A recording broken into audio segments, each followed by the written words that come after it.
Hi, this is McSquirrel here, and I am taking a look at my Spyderco Tanto.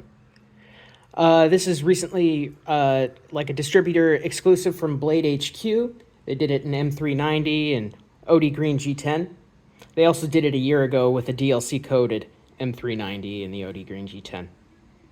The Tanto is an older design from Spyderco. The first one came out in 1998. Since then, they've, discontinued it and, brought it back a couple times here and there. This is the latest version of it. The Tanto, I like to compare it a lot to the Spyderco Military, because the Spyderco Military is a very similar, dated, kind of, aged knife that's, been through some CQI updates. I think of them, I sort of look at them through the same lens here. Older knives that, are still being made. Older designs. They both have, G10, liner locks, single position pocket clips, things that we have come to prefer on our knives nowadays, especially Spydercos. We love our 4-position pocket clips. The compression lock is Spyderco's, greatest lock design that they have, and these have neither of those things.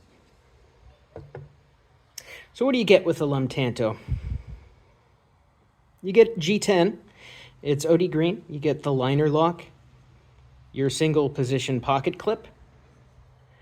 You get, lanyard hole. The lanyard hole is prioritized. Torx construction.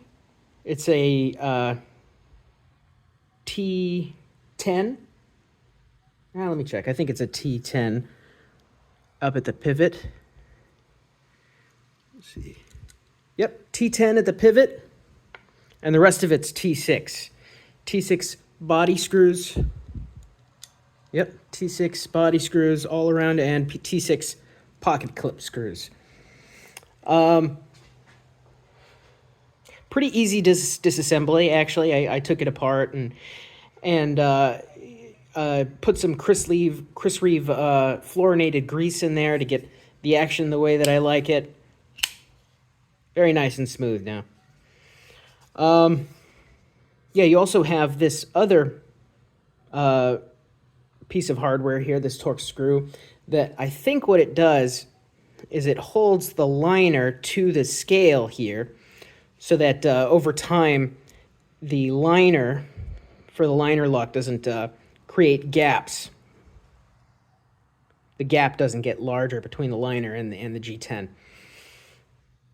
So I appreciate that forethought that they had there.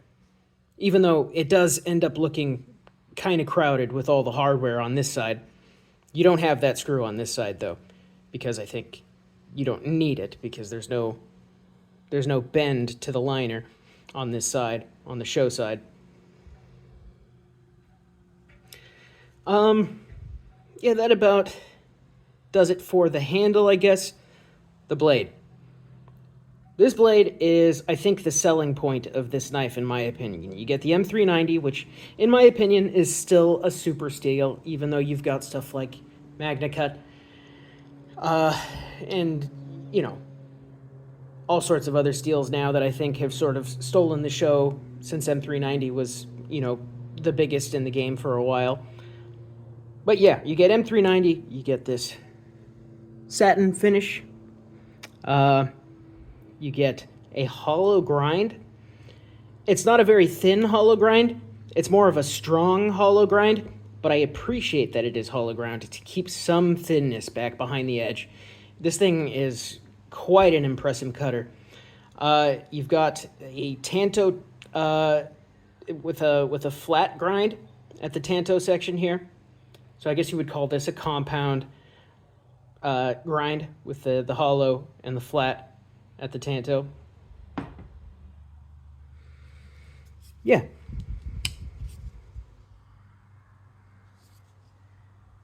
I think it looks great. I think where this knife really shows its age, in my opinion, is the lock access. It's not very good.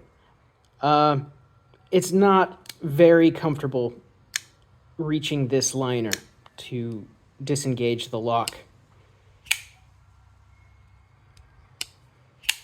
Yeah, it gets a little painful. And I compare that to the Spyderco Military, where you get very, very good access. This is why I say I think they've paid, special attention to the military model over the years that maybe the Tanto did not get, because this thing is luxurious. It's quite easy to access that liner. You've got comfortable jimping here. It's not aggressive at all. I could do this all day.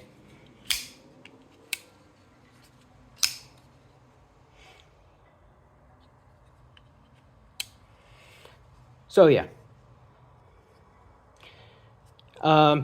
Yeah, you only get one position with the pocket clip, and it is tipped down on the military. You get one position on the Tanto, and it's tip up. So, most people would probably prefer that. Tip down doesn't bother me so much. I guess I would prefer tip down.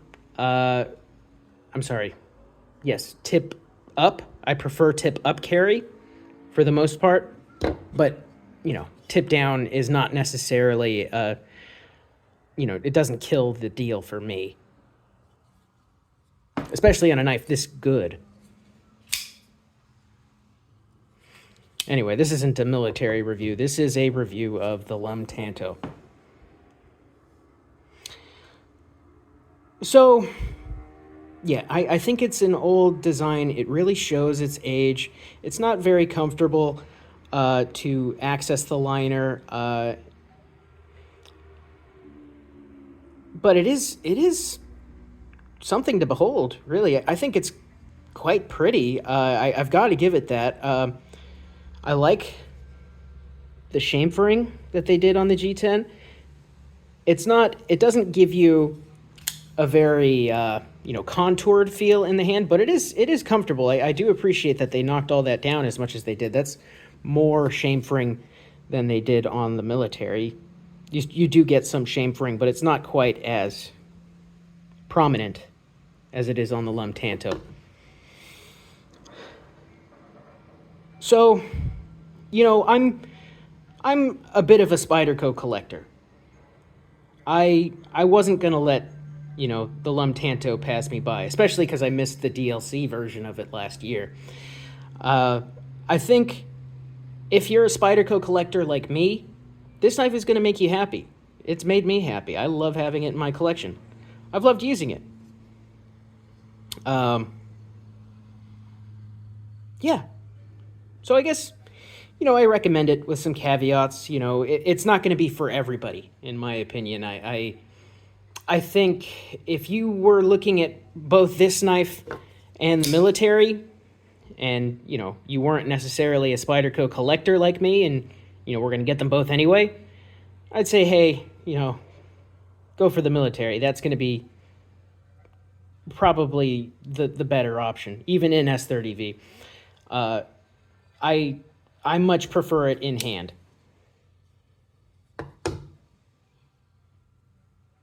Yeah, it's $250 at Blade HQ. I think they're still available. Let me know if you decide to get one. I'm happy I've gotten my hands on it.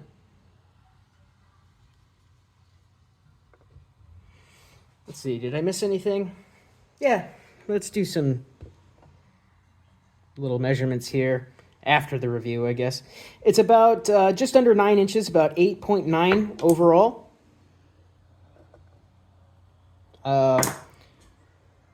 You got about a 3.8 inch blade with about 3.5 inches of cutting edge. You've got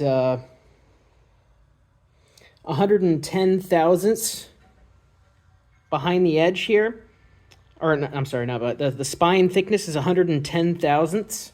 So it's not a laser beam, but like I said, I appreciate that it is hollow ground to get some thinness behind the edge there. You got about a 5-inch handle. Yeah, about 5 inches of handle. Handle thickness from this way to this way, it's about half an inch, just under half an inch, 0.42 inches. The widest point of the blade this way, that's about 1¼ inches. So from here to here, 1¼ inches. And the same goes for on the handle, about 1¼ inches on the handle.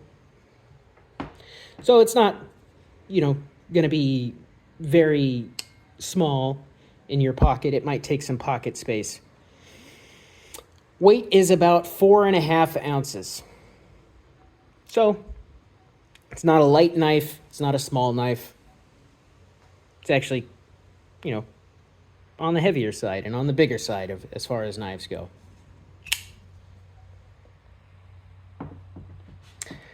That's about it. As a collector, I love this knife. As a Spyderco collector, I love this knife. As a knife guy, I see its problems. I see its age. I think a lot of people who get this will notice them like I have. But like I said, I'm a Spyderco collector first and foremost, and I love it. And I'll leave it at that. Thanks for watching.